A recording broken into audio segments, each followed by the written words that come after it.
Hi, folks. Welcome to Crisco's Corner. Hi, folks. Welcome back. And those of you that are new, welcome. From Fox News, 2024 showdowns. Biden tops Trump, but trails DeSantis in national polls potential matchups. Now, we're 2 years out, folks, a little less. So this is purely speculative, but it's interesting to talk about and see how the landscape is changing.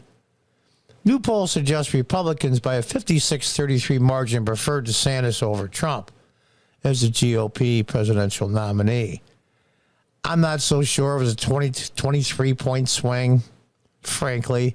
What is it, 89%? So that means there were 11 that are undecided. The fact of the matter is this. Before we continue on with this article, I want to make this point. Even people that are Republicans, conservatives, or even independents that like Trump at the beginning, but over time, he's kind of tarnished in their eyes a little bit. Ron DeSantis, even though I like him as governor of Florida, he does all and says all the right things for the most part, is the shiny new toy. He's the new boyfriend after the breakup that you had. And he just looks better and sounds better because you've had some bad experiences with a former boyfriend. It's the new toy for the kid. You know, it's like the old thing, you spend $500 on toys and the kid plays with the keys because they're shiny and they make noise. But I'm going to give you the number one reason why Republicans, conservatives, independents, and some blue dog Democrats, why they should vote for Donald Trump no matter what.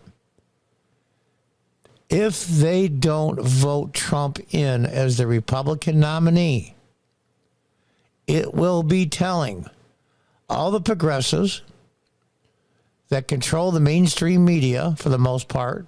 I was going to say all the social media, but that's changing quickly with Twitter. And that's why they're going after Elon Musk so hard, because they lost one of their most potent weapons. The intelligence services of the United States got a hold of social media companies. We use in this case Twitter as is being shown in internal emails and messages. And they did a bunch of things to just take off conservative points of view. But the main thing was the hiding and the burying of the Hunter Biden laptop. I don't believe for a moment that these agencies did not know that that wasn't real. I don't buy it for a second because they're too smart for that. They knew. And I've seen polls right after the 2020 election that say if, these are Democrats now, mind you, these are people that voted for Biden. If I'd have known about the Hunter Biden laptop and its contents, 17% said they would not have voted for Biden. And you're going to be rewarding the Democratic National Committee, the intelligence service that are working against a sitting president, and the collusion of the mainstream media and the social media companies to go after Trump and death of 1,000 cuts, plus interfering with candidates around the country, not just Trump, taking down posts, taking meetings away. No, there's going to be a rally and they go on Twitter and announce it. It gets killed. That's direct election interference. We'll see if they get prosecuted. Probably not. But the point of the matter is this. They cannot be rewarded for doing these things. And by voting in a primary, a Republican primary, if you vote for Ron DeSantis, you are going to be rewarding people for doing despicable and unlawful things, in my opinion. You'll be rewarding them. They'll say, see, look, it worked. We wanted DeSantis and not Trump, and that's who we got. Very much like what happened in Watergate. Those of you that are older like me, I'm 66.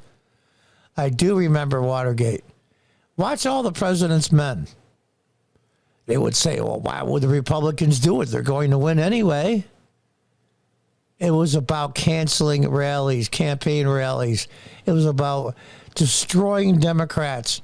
And the Republicans at the time, when she was on the other foot, were doing unlawful and illegal things to make sure that the candidate they wanted to run was there. Not Muskie, not the others. And they got to pick their rival's candidate. And that's exactly what's happening here. And if you vote against President Trump and for DeSantis in a primary, you are rewarding the people that you despise. I'm just going to go briefly through the article. I'll scroll through it all. If you want to pause the video, you can read it. Same poll suggests that Biden leads former President Trump. I don't buy that for a moment. Not for a moment. From Suffolk University in USA Today, so I take that with a grain of salt, that Republican voters would have preferred Sanders because he's a new toy. Trump is the old school guy that says stuff out of turn. They surveyed 1,000 registered voters nationwide. Now, here's the thing. Registered voters, not likely voters. Huge, huge difference. I ran in several elections here in upstate New York. I was a councilman for 8 years in the early 2000s. And believe me, when you're taking surveys and polls, between registered voters and likely voters is night and day. So I take this with a grain of salt. I'm not saying that DeSantis is not up in the polls against Trump, but Biden being up against Trump in a general election, I don't believe it for a minute. Well, the poll points to Biden's favorable ratings ticking up in recent months. I don't know how. Although they're still underwater, probably because gas prices went down a little. Support for him seeking a second term has declined from 45% now to 40% now. Wait until up here in the north. I live in the Northeast in upstate New York. Wait until the end of winter and these utility bills start coming in for gas and electric, natural gas and electric. You're going to see the poll numbers go down dramatically. Oh, gas went down another 70 cents. Oh, yeah, great Biden. Yeah, so we saved $300 in gas for the winter to run our cars. But we paid over $2,000 in extra heating and natural gas prices. So those numbers are going to go even more south. Trump launched his third White House bid at an announcement in Mar-a-Lago. Among Republicans, 40% want him to run again, down from 60 in July. Because I think people are just overloaded and tired. I want to go through this article. Like I said, you can read it all if you want to. Suffolk University poll, there it is there. Independent women. Yeah, okay. Don't buy it for a minute. However, his latest campaign launch was anything but spectacular. That's true. I think he did it just to get his name in the ring. Some Trump officials orbit told Fox News the early announcement was intended in part to clear the field of potential rivals. I believe that. It helped the former president avoid the growing net of legal entanglements, but it appears to have failed on both accounts. Well, there are no early announcements, or there are no potential field of rivals. Everybody's going, wow, wow, wow, wow, wow, wow, wow, wow, wow. Nobody's officially. So I think this is written biased, even for Fox, but it appears to have failed on both accounts. He's always going to have legal entanglements. He spent tens of millions of dollars. Yeah, he sat down with Kanye West and Nick Fuentes, and even Kanye said that President Trump didn't know who Fuentes was. I barely knew who he was, and I'm a political junkie. And then, of course, he had the problems with Walker and some of the Senate. But that was more Mitch McConnell's fault than it was Trump's. He's yet to hold any campaign rallies, unlike the launch. But, here's some of the quotes from his team. President Trump entered the race 3 weeks ago ready to win, and he's going to do exactly that. No amount of wishful thinking from the media or consulting class will change that, said Terry Budowich, spokesman for the Trump-aligned MAGA Inc. Super PAC. Biden touted that Trump is building, this is what the whole thing relies on. He learned. He's had 2 elections under his belt now. And one thing Trump does, yeah, he says dumb things. Yeah, he puts himself in bad situations. and then digs the hole deeper about what he says. But one thing President Trump has learned his entire life, whether it be from television, his real estate development companies, he never makes the same major mistake again. And I like this quote at the end.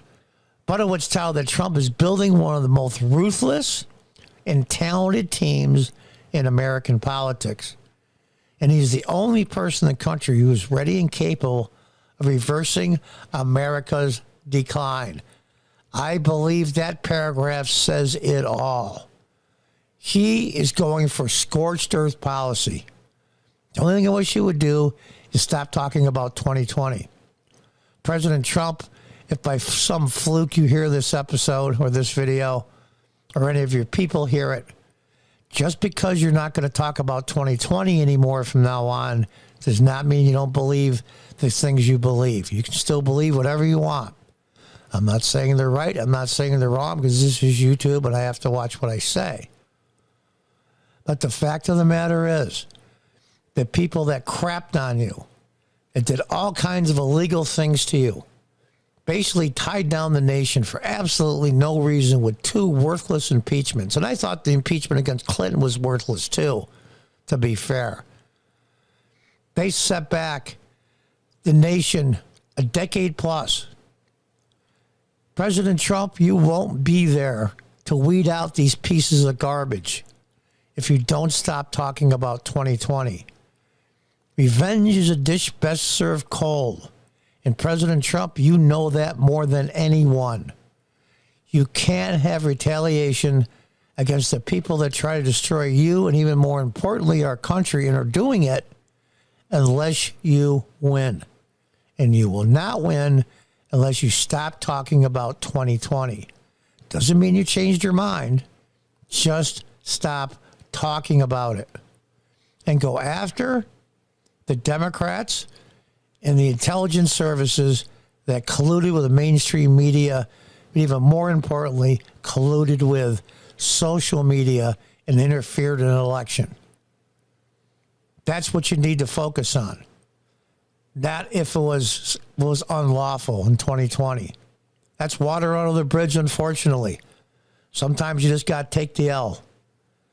Anyway, folks, that's my opinion. What's yours? Until the next time, goodbye and good luck.